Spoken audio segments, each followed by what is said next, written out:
When is there a day where I don't have something to say?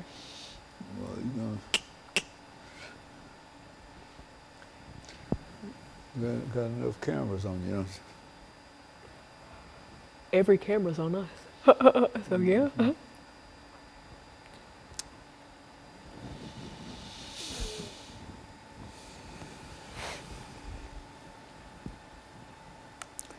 AJ will be here next. So did you know that Miss Connie started selling health and life insurance? Who?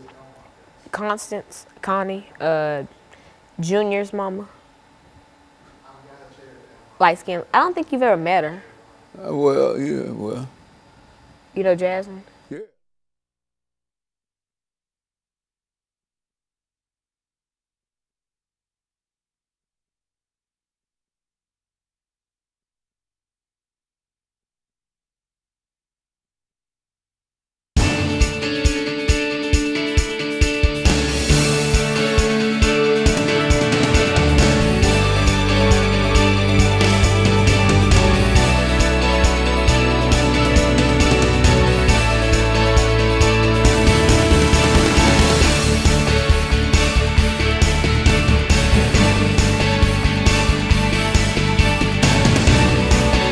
Thank you and welcome to the show this morning.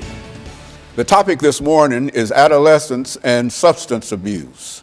And we're fortunate to have with us to talk about adolescence and the various types of substance that are abused, Alana McLaughlin. Alana, let me welcome you to the show this morning and to say how delighted we are to have you, and to remind our audience that you started with us about 6 years ago. And you're still with us, and I think giving us excellent shows. And that is one of the reasons that we have you back each time, because you do give us some excellent information in reference to people within your age group especially. And that's why I think today we decided to call this show, at your suggestion, Adolescence and Child Abuse. But before we get started into this topic this morning, Alana, let's have you to give us some information in reference to your background, education, and some of your experiences, and then we'll talk about adolescence and substance abuse for the second segment. Well, Dr. Haney, as you've already stated, my name is Alana McLaughlin. I am 13 years old. I will be 14 next month, which will be August 27th. Next school year, since we just finished one, I'll be attending the Nashville School of the Arts. I go to NSA for trumpet. I'm in the music category. That's really what I excel in. And I'm also in marching band with Pearl Cone High School. Go BOT. And basically, my pastimes include reading, writing, playing music. I play trumpet and piano and various instruments within the trumpet range, you know, like horn, cornet, all those, French horn, things like that. And so that's basically my life, and of course coming here and sharing knowledge about subjects I know about and that I can sometimes even relate to, you know, see firsthand and give a big insight on that subjects like the one that we're talking about today. Okay, and that's what we will talk about today, Alana, adolescence and substance abuse. Let's, before we have our second segment, let's get started in terms of identifying certain terms in terms of the individuals or the people that we're dealing with and the substances that you would like to highlight this morning. Well, some key terms that I'll be using throughout the show, one of them being substance abuse. Anything can be abused. Any substance can be abused. Right now, we're talking about substances that are within the drug category, stuff that's not always legal. Things like heroin, cocaine, marijuana, prescription pills like Adderall and etc. That's what I'm talking about. And adolescence. In my eyes, the adolescent ranges from 13 to about mid-20s. After you get past, say, like 25 or 25 and older, you're an adult. Until, you know, 40s, that's like middle age, and then 65 and older, that's senior citizen. To me, I don't know if there's a set scale for that, but that's how I'm looking at it. You know, if I'm wrong, you know, feel free to correct me or whatever. But that's what I'm going to be talking about, and that's the age group that I'm focusing on. I will include statistics from other age groups, such as senior citizens and adults, but the main focus is adolescence. Very good. And of course, when we have our first commercial break, then we'll come back and we'll deal with that. But I think that some of the information that you can bring to us in reference to this should be very, very helpful for people within your age category. As a matter of fact, that's why. Especially because we abuse substances the most. 60% of teens who abuse substances get them from other age groups. That just makes it easier for us to get it. That makes it easier for us to distribute it. That means more of us get them.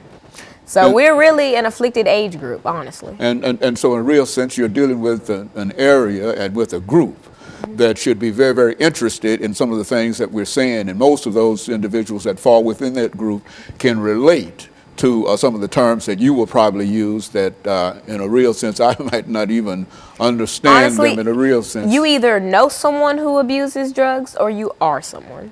And it's as simple as that. And it's that prevalent. You think it's that prevalent? It's that prevalent. I can tell you plenty. I won't, but I could tell you plenty of people who abuse substances. I haven't, thankfully, but I know plenty of my old classmates. And I just got out of middle school. Like, I know plenty of people. And it's sad. And so you see, and these individuals we see walking around at the mall and at various other places, and many of them might be involved in what we call substance abuse. And so in a real sense, this is a real problem in America today, dealing with that particular, with all groups in a real sense, but especially with this particular group. And this is why we wanted to highlight what we're dealing with we need to get awareness out for this. There's so many groups that help teenagers get off drugs, but we just need more awareness. Okay, and so what we'll do, we'll take our first commercial break, and we'll be back with our audience following this very, very short commercial break.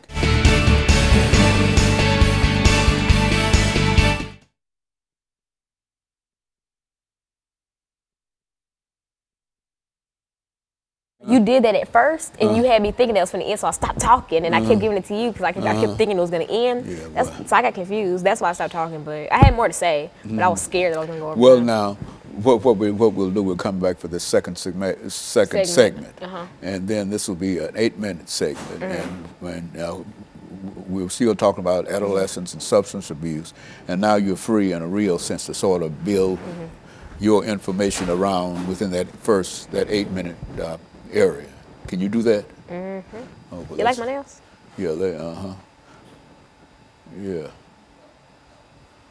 Why you got them? You got one of them glitter. Silver. Yeah. Yeah. Okay, so this will be 7 minutes and 55 seconds, and I'm going to introduce the show again. So this is moving quite well here. I hope you can thank you. And saying, you know,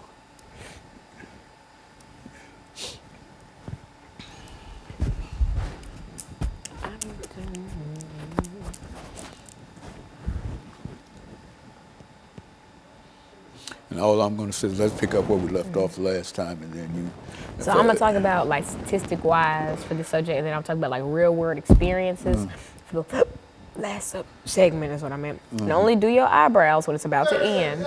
Okay. Like, yeah. Oh, my. Yeah. Just make sure I get it, you know. I'll be looking at you. Just I generally say it when, you know, almost. I know, but you cut me off, like, and I don't want to keep going. So just make sure I can.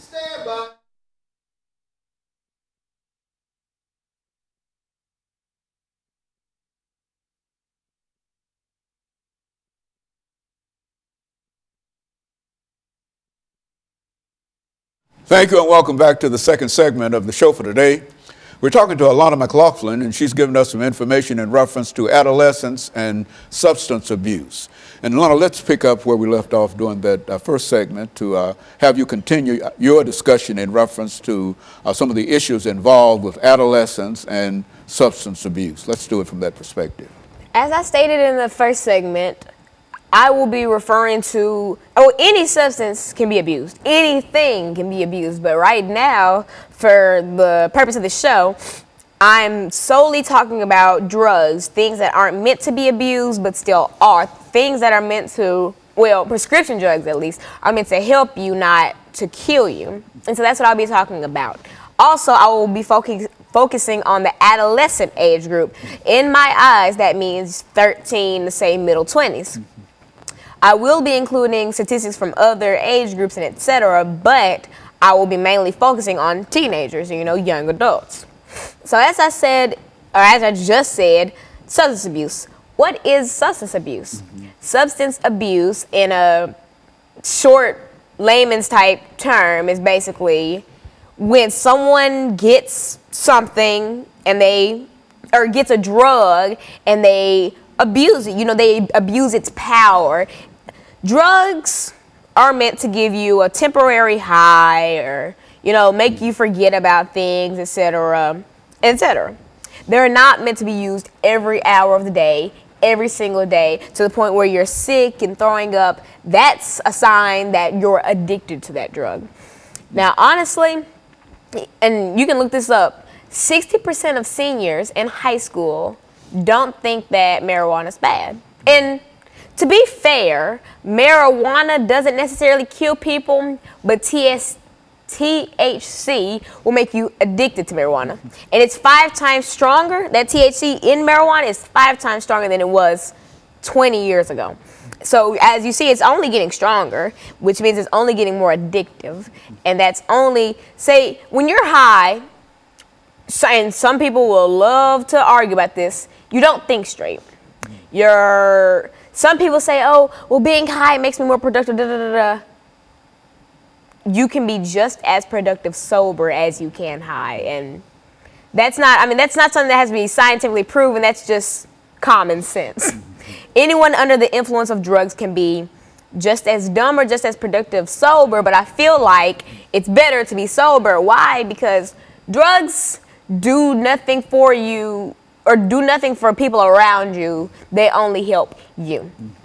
Being high, say your job has a random drug test, you're going to lose your job.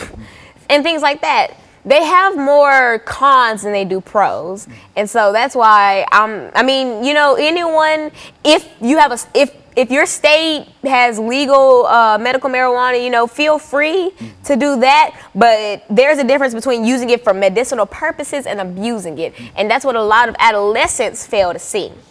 Now, as I was saying about 60% of seniors, those are people who are about to be in our workforce, who we're going to have to depend on for clothing and hair and et cetera, and for all the necessities that we need. Do you want someone making your McDonald's burger high, or making your coffee high, or making your clothing high? And you don't. So in a real sense, Alana, you're saying that this is quite prevalent among many groups, and statistically, you think that quite a number of young people are involved with abusing substances. And I think you've indicated for the most part, not only do they abuse drugs and et cetera, but they also deal with pharmaceutical items and et cetera, et cetera. That's a real problem that people ordinarily wouldn't associate with young people, but it's your contention that they also abuse prescription medications. Is that what we're saying? The top 2 things that adolescents suffer from abusing: marijuana and prescription drugs. A lot of people say, well, why would teenagers abuse prescription drugs? You know, half of them can't even legally get them. You can. I can tell you firsthand that you can, because I had a couple prescription drugs when I had to have mouth surgery or gum surgery, whatever. But anyway, I was prescribed those drugs, and it's perfectly legal to be able to give a minor those, but I'm saying it's that easy to give them. And I'm glad that I received those, because they did help with pain, and I didn't abuse them. I had parents who took them from me, would only give me some at a certain time, and etc. But a lot of people don't have parents who are aware of how big substance abuse, how prevalent it is. And you want to know a scary statistic? The United States, you know, all the states, make up 5% of the world's population, entire world. We make up 75% of prescription drugs used. And so that's really a problem in the United States. That is a big problem. We only make up 5% of the world's population, but 75% of the world's prescription drugs go to us. We don't even have the majority of the world in our country. We're not that big of a country. Like, that's very That's alarming. That's highly alarming. And another statistic, 60% of adolescents get their drugs from an adult, or get prescription drugs at least from an adult or a family friend for free. So honestly, it's not even an issue that doctors are prescribing drugs to parents and et cetera for their issues. It's an issue of parents either not educating their children about substance abuse or not being careful to keep their drugs away. Like, you know, parents will always say, well, I know my child wouldn't. You don't know that your child wouldn't, because I know plenty of parents who've sat up and said, I know my child wouldn't do so and so and so, and their child's locked up and doing God knows what and God knows where. So you can never be too careful. Even if you're 1000% sure that your child wouldn't do something, there's always gonna be that one person in their life that's encouraging them to do that something. And maybe they'll fall under peer pressure and maybe they won't, but you can never be too sure. That's why parents and teenagers should educate themselves on substance abuse and how prevalent it is more frequently. You know, this shouldn't be something that even has to be talked about. This should be something taught in schools. Same thing as like sex ed and things like that. We could prevent so much if we had proper education for things that were really hurting the adolescent community. You know, high school students, sex education. They really don't have it in schools, and when they do have it in schools, they only talk about, say, just being, you know, promiscuous or something. Yeah, like, and they don't really talk. They talk about, you know, saving yourself for marriage and things like that. They don't really talk about, if you're going to do it, these are the proper steps to take. These are the resources that you have in the event of pregnancy and things like that. Okay, so Alana, what we'll do, we'll take this first commercial break, and we'll be back with our audience following this final commercial break.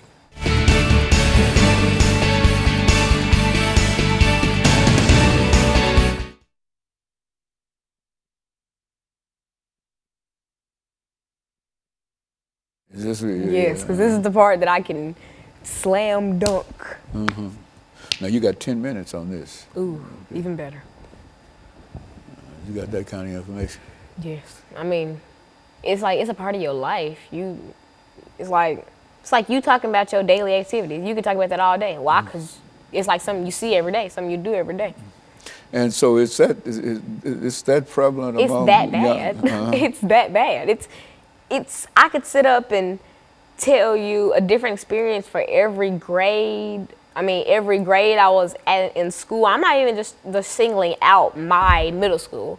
I have plenty of friends, or they're not really my friends anymore. Yeah, when you start talking about that, make that clear that you're not talking specifically about your school, but all but schools, middle schools, yeah. Middle schools in general, because of your experiences of knowing that some other students in there, so everybody don't think that. It's crazy. I've seen strung out teenagers. Like, and you're going to call this real world experiences. Huh? Mm-hmm.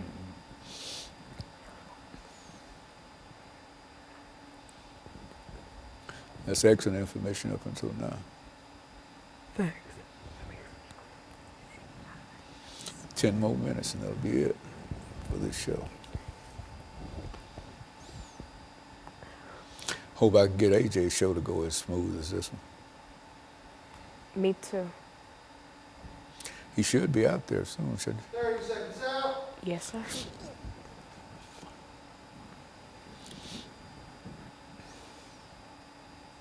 So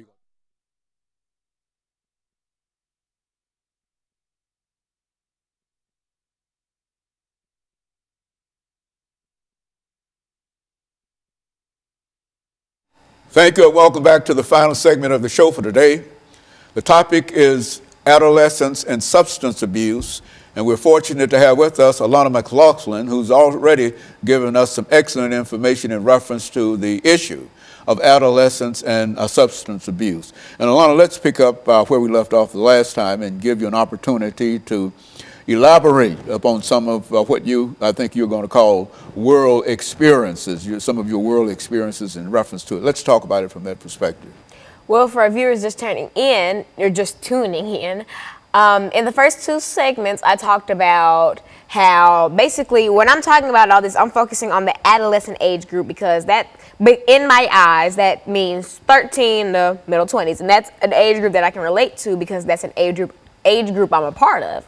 And that's one that I've been around frequently, and I'm always going to be around adolescents, you know, as long as adolescence exists.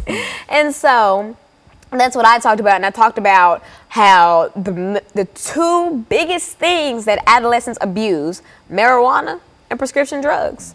And some people may say, well, you know, how do adolescents abuse prescription drugs? Parents, auntie, uncle, cousin, someone who had a surgery or did something and has leftover Adderall or stuff that's treated for, say, ADHD, that'd be Adderall. Who has leftover stuff like that, and they take that and they abuse that and they sell that and all that.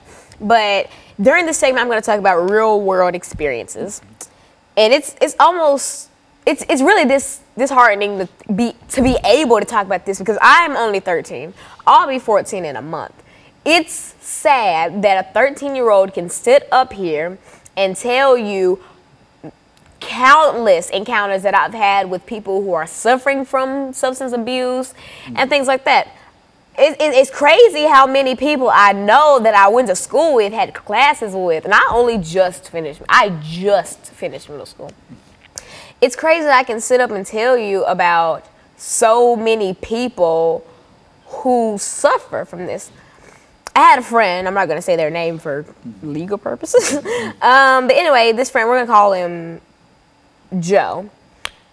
Joe was a Encore student. Encore is a program for gifted students.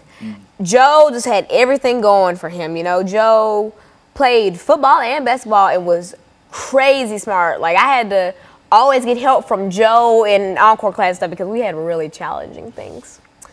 Anyway, I lost contact with Joe for, say, 2 years because Joe moved schools. But anyway, I saw Joe again, and all Joe does is sit around, smoke, do Xanax, drink, and I'm just like, oh my God. And it's not even the occasional blunt or bottle of alcohol. No, this is every single day. We see this every day. We hear about it every day. You can't have a conversation with the dude because his mind is so gone. It's that bad. Even when he's sober, he's slow because that stuff has, those dangerous cocktails have messed up probably his organs, his head, obviously. He can't think straight. Without it, he goes through withdrawals. He itches and goes crazy when he doesn't have his fix. And it's crazy to think. It's just like, I went to school with you. It's crazy. He shows the same traits as a crackhead. Like, it's that bad. And I know plenty of people who had so much going for them who threw it all away to party and waste their life away. And that's one of the biggest reasons why I refuse to ever do stuff like that. I don't hang out with those same people anymore and do all that because I've seen firsthand how easily that if you just let your guard down for once saying, oh, I can control it, you know, I'll do this once and never again, it's not that easy. And I know that if I fell under something like that, I wouldn't have enough self-will to be able to pull myself from that hole. And I applaud the people who do because that takes a lot of strength to be able to kick an addiction. And so you are saying, Lana, that in your age group and in your category, that you have an opportunity to run across, every day. Not only in just generally people who fall within that, and so it's such a massive problem all over. And I was at the mall, I think a couple months ago, and we were in Pink, and the lady. Or she wasn't a lady. I guess she looked about 17 or 18. The girl that was in front of me and my friend Terry was just high as I don't know what. It was wild. I'm like, it's crazy. You can't go anywhere without encountering someone that's either strung out or high or whatever. And I'm not saying everywhere you go you'll see somebody like this, but I'm saying that if you go to heavily the places that adolescents frequent, you know, mall, movies, restaurant, fast food and stuff like that, you're bound to see someone high or something. And it's crazy. You know, in middle school, and I'm not just saying my middle school, no, lots of middle schools, maybe even every middle school has somebody that's either silently suffering or just suffering and does not care, you know. And a lot of this, all this stuff springs from your home life. All this could be prevented with stronger home lives. You know, that's why I'm saying I don't blame parents who can't always be there for their kids, because I know that parents do have to work to make ends meet. But I'm saying that if you can't, you know, get your child involved in programs such as like Boys and Girls Club and band and other happy programs that provide that family bond. Like, I'm in band, and we're just like, it's like my extended family. I have a great family at home, but it's even better to know that whenever y'all are busy, I have a whole set of people who I can talk to and bond with, and vice versa. It's just, you can never have too many people who are there for you. And a lot of people say, well, I got my parents and my siblings and da-da-da, I don't need. I mean, sure, you don't need it, but it's still nice to have. You know, I don't need to be a part of a different group of people who I can bond with, but I do, and it helps. Alana, so finally, do you think that the teachers and all of these other individuals are aware of all of these? What do you think that's being done in reference to, or should the school? What should the school do in reference to something like this? Have more substance education training. More. You can never have enough. That could even be a side class, like say when you have like break times or at the end of the day when y'all are just cooling down, things like that. You know, it'll help in the long run because a lot of parents aren't aware of it. A lot of teachers aren't. But I feel like if you get that proper education and your child is coming home telling you about this, then you go tell your neighbor, and your neighbor will tell yada yada blah. You know, it has an impact. And it would really make a change if we had the schools, because that's the one place that we're forced to go by law, school. If you have schools teaching it, it's going to make a difference because everybody goes to school. So I just personally feel that that's something that should be taught in schools. And you know, you always have those certain teachers who will talk about it, but I feel like we should have classes about it and education and how to stay away from stuff like that, because it's sickening to see how many people suffer from something that could easily have been prevented with just proper training and knowledge about it. And so you were talking about something, Lana, during this last minute and a half that we have. You're talking about something that a lot of students in middle school and et cetera, high school, college, see this problem the same way you see it, even many of those that are caught up in it. But it appears that schools and churches and regular society, we're doing nothing in order to try to counter this. And they're not. And there are some programs, you know, that are dedicated to helping adolescents and teens with substance abuse, but there's not enough. You don't hear about it as widespread as it needs to be. People don't realize that this is a problem. This is just as big as gun violence, and, well, a little smaller than gun violence. But still, we just need more advocates for things like that. And I'm trying to be that by sitting here and telling people firsthand, like, I've seen this. It's not just something that I'm reading off the internet. I can tell you straight up that I know people who are suffering from this. I've seen people dying over this. People throwing away great opportunities over stuff like drugs, and it's not worth it. It's not at all. And I just feel like more people need to know that. Okay, more parents. So let me thank you for bringing us that excellent information, and let me encourage our audience to tune in again next week for another informative edition of Comments. Thank you and good morning.